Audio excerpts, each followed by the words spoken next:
Uh, so what piece of advice would you give a young athlete, um, starting out? Maybe they're in high school.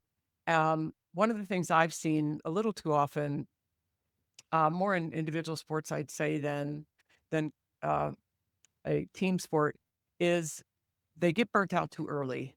I've had a couple really great tennis players and other individual sports that just the coaches, they didn't listen, and they pushed them too hard and they got burnt out or they got injured too many times or things like that. So if you could talk to that young athlete that wants to play basketball at Stanford, or they want to go to the Olympics, or what would you tell them to focus on maybe in those early years in high school?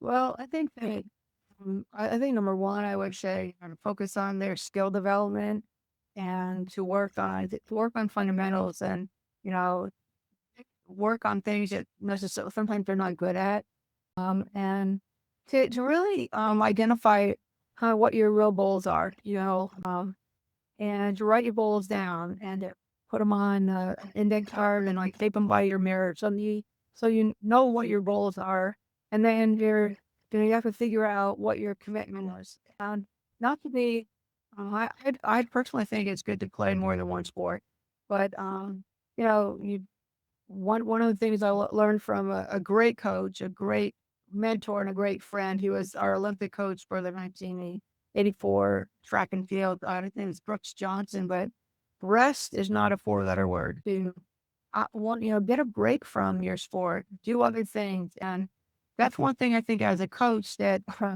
I think I mean I was really good at it. Is I will work really hard when I'm working, but I'm gonna play really hard too.